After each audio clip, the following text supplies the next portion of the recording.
Salam. Tahlilan itu apa sih?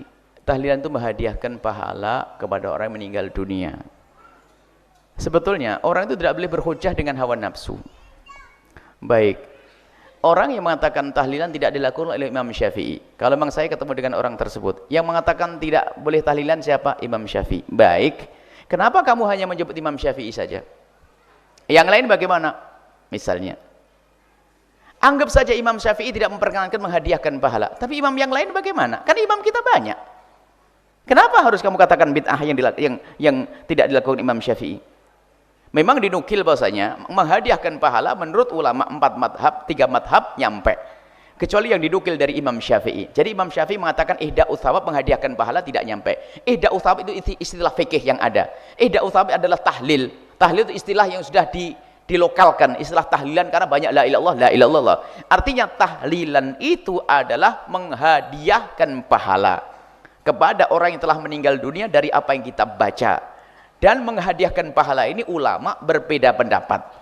Jumhur ulama dari madhab Maliki, Syafi'i, Hambali mengatakan pak itu nyampe. Dinukil dari Imam Syafi'i tidak nyampe. Satu yang harus kita pahami, ulama berbeda masalah nyampe atau tidak nyampe, bukan bid'ah atau tidak bid'ah. Kenapa kok jadi berubah bid'ah menjadi bid'ah dan tidak bid'ah? Itu hanya perbincangan di antara ulama, nyampe atau tidak nyampe. Kalau Anda meyakini tidak nyampe, ya sudah, Anda jangan lakukan. Akan tapi ulama tidak mengatakan bid'ah itu. Imam Syafi'i pun yang dinukil dari Imam Syafi'i itu tidak mengatakan bid'ah Imam Syafi'i. Hanya dinukil dari Imam Syafi'i bahwasanya ihda'u thawab tidak nyampe. Nabi Imam Syafi'i tidak melanjutkan, lalu jadi bid'ah. Dari mana kok kamu katakan jadi bid'ah? Satu. Kemudian yang bisa menjelaskan adalah murid Imam Syafi'i. Sehingga jumhur ulama Syafi'iyah mengatakan nyampe. Sehingga pada akhirnya 4 madhab bersepakat. Kalau ada dinukil dari Imam Syafi'i, anggap saja Imam Syafi'i mengatakan tidak nyampe. Tapi kan masih ada imam yang lainnya. Baiklah, kalau Anda berkekeh bahwa Imam Syafi'i mengatakannya tidak nyampe, baik. Hari ini orang Indonesia taklid dengan madhab Malik, madhab Hanafi, madhab Hambali dalam urusan tahlilan. Masih mau dikatakan bid'ah lagi? Jadi permasalahannya adalah kalau sudah nggak senang dengan Anda, pokoknya kamu harus masuk neraka. Sesaat kamu masuk neraka gara-gara tahlilan, kalau tahlilan ada hujahnya dirubah lagi. Pokoknya kamu harus masuk neraka. Tak cari-cari kesalahanmu. Ya sudah, gara-gara kamu tawasulan, gara-gara maulid Nabi, gara-gara ini. Lah kok kebencian dengan orang diperlebar ini? Ini permasalahan kebencian. Kalau masalah khilaf di antara ulama, kenapa kita harus menjadi orang yang keras semacam itu? Ini coba. Mereka mengambil qaul ulama itu hanya karena hawa nafsu. Ini adalah sangat sederhana, ihda'us thawab. Bahkan kita bisa nukil dari imamnya, orang yang sangat mereka agungkan. Imamnya. Lihat, kalimat ini saya sampaikan di sini. Kalau seandainya ada yang menagih, saya tidak sebut namanya. Karena saya tidak pengen nyebut nama imam-imam yang seperti itu.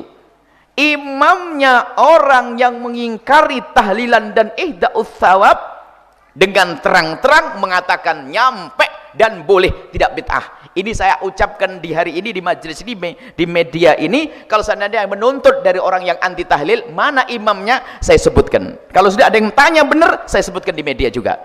Nah, ini ada imamnya mereka yang sangat diagung-agungkan. Kalau sudah dinukil dari beliau ini langsung habis semuanya. Imam Syafi'i kalah semuanya.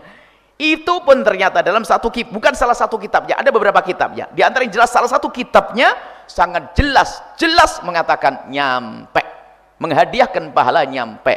Dan menghadiahkan pahala itu bahasa lokal kita namanya tahlilan. Ada yang mengatakan kalau tahlil sih boleh, kalau pakai an jadi bid'ah. Ada aja an bid'ah dong. an bid'ah. Jadi enggak. Jadi ini adalah masalah diskusi ilmiah. Ketahuilah wahai ahli iman, jaga lesanmu, jaga hatimu. Jangan mudah kita mengatakan orang lain bid'ah dan sesat. Menuduh orang berzina dosa gede. Menuduh orang mencuri dosa gede. Menuduh orang melakukan bid'ah juga dosa gede. Apalagi mereka punya hujah-hujah yang jelas. Kita perlu menjalin keindahan. Dan memang kadang begini loh anehnya. Di saat kami menjelaskan tentang tawasul ada hujahnya, maulid Nabi ada hujahnya, tahlilan itu ada hujahnya. Tak taunya ada orang ngomong, itu Buya Yahya suka sering ngangkat khilafiyah. Oh, apa ndak ketuker ngomongnya itu? Justru saya ingin menjelaskan permasalahan ini agar orang tidak khilaf di dalam hal ini. Saya mengangkat, bukan saya mencaci yang lainnya. Kalau Anda tidak mau tawasulan, tidak mau maulid Nabi, tidak mau tahlilan, ya silahkan Anda, mungkin Anda punya hujah. Saya tidak mengatakan Anda ahli neraka kok. Saya hanya menjaga umat yang sudah punya kebiasaan bertahun-tahun, berabad-abad ini.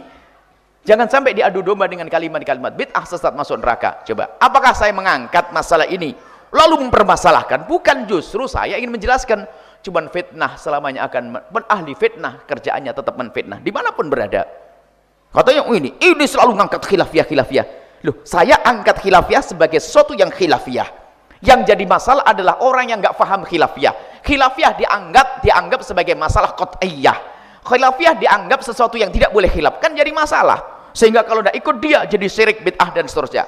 Makanya begitulah, ada maling teriak maling. Ini repot sekali. Ada yang suka meributkan masalah khilafiyah siapa? Kita ulama, kita ini ngikuti para ulama yang mereka tidak pernah meributkan urusan khilafiyah. Khilafiyah tetap khilafiyah. Tapi ada orang yang nggak paham masalah khilafiyah, dikit dia ngomong bid'ah, sesat, masuk neraka, mimbarnya penuh dengan kalimat bid'ah, caci maki. Sampai ulama-ulama besar seperti Abu Ya'sin Muhammad Maliki dibilang penyeru kepada bid'ah dan syirik. Syekh Mutawalli Sya'rawi dibilang penyeru bid'ah dan syirik.